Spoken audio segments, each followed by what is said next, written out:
ಆಗಬಾರ್ದು, ರೈತರಿಗೆ ಏನಾದ್ರು ಒಂದು ಪರಿಹಾರ ಕೊಡಬೇಕು ಅಂತೇಳಿ ಅವ್ರಿಗೆ ಜಮೀನು ಬೇಕಾದವ್ರಿಗೆ ಇಷ್ಟು ಪರ್ಸೆಂಟ್ ಜಮೀನು, ಕಮರ್ಷಿಯಲ್ ಬೇಕಾದವ್ರಿಗೆ ಒಂದು ರೇಟು, ರೆಸಿಡೆನ್ಷಿಯಲ್ ಬೇಕಾದವ್ರಿಗೆ 40%, ಕಮರ್ಷಿಯಲ್ ಒಂದು ರೇಟು, ಒಬ್ಬರಿಗೆ ಡಬಲ್ ಪ್ರೈಸು ಅಂತೇಳಿ ಒಂದು ತೀರ್ಮಾನ ಮಾಡಿ ಒಂದು ಡಿಸಿಷನ್ ಕೊಟ್ಟಿದ್ದೀನಿ. ಈಗಾಗಲೇ ಬಂದು ರೈತರುಗಳೆಲ್ಲ ಪ್ರತಿಸ್ಕೊಂಡು ಅದಕ್ಕೆ 27,000 ಕೋಟಿ ರೂಪಾಯಿ ಸಾಲ ತೆಗೆದುಕೊಂಡು ಅದನ್ನ ನಾವು ಮಾಡ್ತೀವಿ.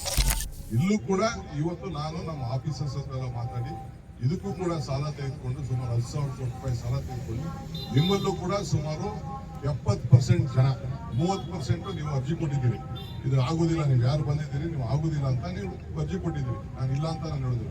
70% ಇನ್ಕ್ಲೂಡಿಂಗ್ ಕುಮಾರಸ್ವಾಮಿ ಧರ್ಮಪತ್ನಿ ಸೇರಿ ನಮಗೆ ಕಾಂಪನ್ಸೇಷನ್ ನಮ್ಮ ಕೈಯಲ್ಲಿ ನೇರವಾಗಿ ಕೊಡಿ ಅಂತ ಅವರು ಕೂಡ, ಅವರು ಅವ್ರ ಮಗ ಇಬ್ಬರು ಕೂಡ ಲೆಟರ್ನ ಕೊಟ್ಟಿದ್ದಾರೆ. ಏನಪ್ಪ, ಅವರು ಕೂಡ ಕೊಟ್ಟಿದ್ದಾರೆ.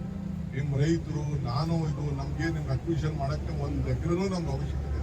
ಬಟ್ ಈಗ ನಾನು ಬಿಡೋ ಸ್ಟೇಜಲ್ಲಿ ಇಲ್ಲ. ನಾನು ಬಿಟ್ಟು ಯಡಿಯೂರಪ್ಪ ತರ ಜೈಲಿಗೆ ಹೋಗಕ್ಕೆ ನಾನಂತೂ ತಯಾರಿಲ್ಲ. ಡಿನೋಟಿಫಿಕೇಶನ್ ಮಾಡಿ ನಾನು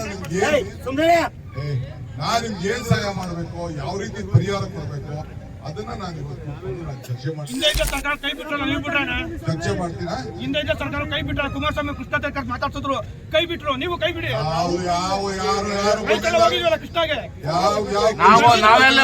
ಕೃಷ್ಣಗೆ ಹೋಗಿ ನಾವೇ ಆಮೇಲೆ ನೀವು ಕೂಡ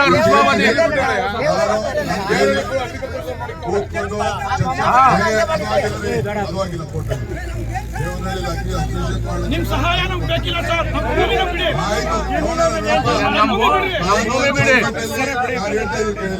ಸ್ವಲ್ಪ ಹೇಳ್ತೀನಿ, ಕಾನೂನು ಚೌಕಟ್ಟಲ್ಲಿ ನಿಮ್ಗೆ ಏನ್ ಸಹಾಯ ಮಾಡಕ್ಕಾಗ್ತದೆ ಮಾಡ್ತೀನಿ. ಒಳ್ಳೇದ್ ಮಾಡಿದ್ರು ನಾ ಕೆಟ್ಟದ್ ಮಾಡ್ತೀನಿ.